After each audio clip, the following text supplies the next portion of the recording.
This presentation is titled Hydrology and Hydraulics of the Northern Las Vegas Wash. This is significant because this represented 2 years of work that identified significant risk of flooding on the Las Vegas Wash, as was presented at the Southern Nevada Conference of APWA in Mesquite, Nevada, 2 months before the July 1999 storm, which clobbered Las Vegas and therefore justified this level of work on the wash. Ultimately, this risk assessment was justified, recommending a peaking detention basin in North Las Vegas at a critical channel juncture.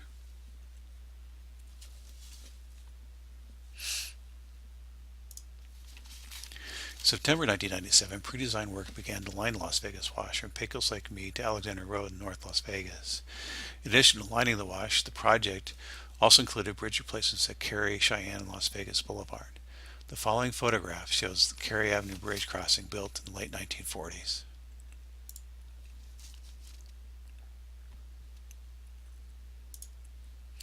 A check was performed in the 1996 Master Plan Update, Facilities Plan, and Technical Appendix that uncovered several discrepancies.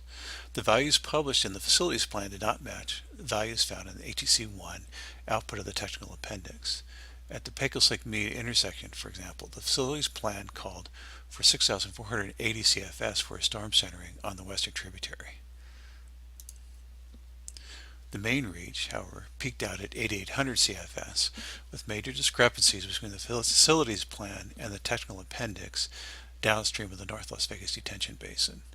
Because of the discrepancies, it became apparent that the designed storm centering did not exist for the Northern Basin. An existing three-way confluence between the UPRR, Union Pacific Railroad, and the Interstate 15 allowed for the western tributary, the main reach, and the central basin to be combined. Here's just an example of that three-way tributary. This is the central basin coming in here. This is the main reach, or rather the western tributary, and the main reach comes in off the Kings Charles Channel off to the side. The worst-case design storm was determined by incrementally increasing the watershed area and decreasing the depth area reduction factors, the DARS. Flow rates increased with increasing area until a depth area reduction factor began to control at approximately 76 square miles. The following schematics illustrate how the design storm centering was determined. So first, the main reach storm centering was put in and determined to be 8,800 CFS at Pecos Lake Mead. Then the western tributary was modeled, and that was determined to be 6,450 CFS at Pecos Lake Mead. And then the two of them were combined, and with that combined, we had 11,600 CFS at 60 square miles at Pecos Lake Mead. Finally, the central basin was added in for that three-way confluence, and the total at Pecos Lake Mead now peaked out at 12,600 CFS at 76 square miles. This is just a graph showing the relationship between a drainage area and the 100-year peak discharge. As you can see, at about 76 square miles, there was about 12,600 CFS at Pecos Lake Mead. And here's the hydrograph. This is the combined hydrograph of all three basins put together.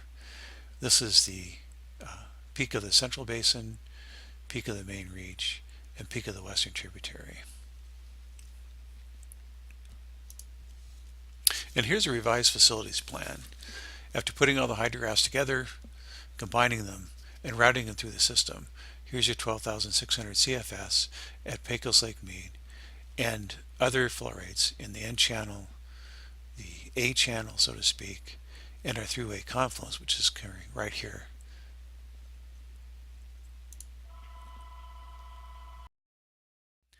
Given that the flow rate was doubled in Las Vegas Wash, significant regional issues came to fore. First off, future bridge capacities north of Flamingo Wash confluence were impacted by doubling the 100-year peak. The existing 100-year peak was approximated at 6,700 CFS from the 1991 flood insurance study. The design storm centering was checked against the current FIS based on the 1996 MPU. And development conditions were backed out of the design storm centering compared to the flood insurance study. The design 100-year peak for the existing conditions was 7,150 CFS, or it was within 7% of the FIS flow rate. Probably less than 7,150 CFS was existing once development between 1991 and 1996 was backed out. An analysis of the channel, bridge, and detention basin capacities was performed north of the Flamingo Wash confluence, the detention basin being a peaking basin right downstream of the three-way confluence at the main reach, Western Tributary, and King Charles Channel and Central Basin. This analysis compared costs for four flow rates, namely 6,480 CFS, 8,500 CFS, 10,500, and 12,600 CFS. The detention basin alternatives involve purchasing land and varying the size of the size to truncate the peak of the hydrograph at the peaking basin. So the detention basin alternatives varied from no detention at 12,600 CFS downstream of Pecos Lake Mead to 6,480 CFS and a 750 acre-foot detention basin downstream of the three-way confluence. Channel alternatives were simplified to include a concrete line channel for the four respective flow rates, and bridge alternatives were reviewed for the four respective flow rates.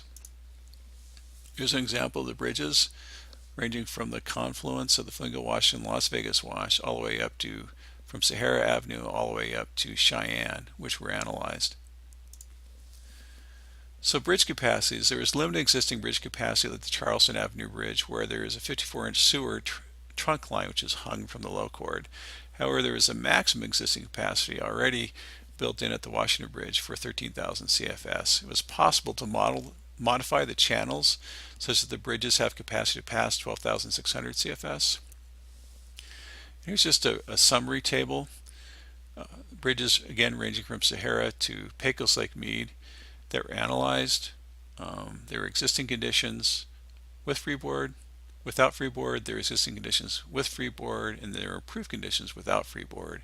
As you can see, Charleston Avenue is the constriction point at 1,600 CFS without freeboard, and just 2,000 CFS with freeboard. That had the 54-inch trunk sewer hanging from the low chord. So we did a cost comparison. Took a look at cost versus flow rate, including the bridge, detention basin, and channel options. And then a regional decision was made to include future 420 acre-foot peaking basin between Cheyenne Avenue and Civic Center Drive, just right downstream of the peaking three-way confluence. This future 100-year peak in Las Vegas Wash was reduced to 8,500 CFS downstream of Pecos Lake Mead. And this design allowed for flexibility in the facilities design of Las Vegas Wash rather than the full conveyance option. So here's where the 420 acre-foot peaking basin was located. Here's that three-way confluence we talked about.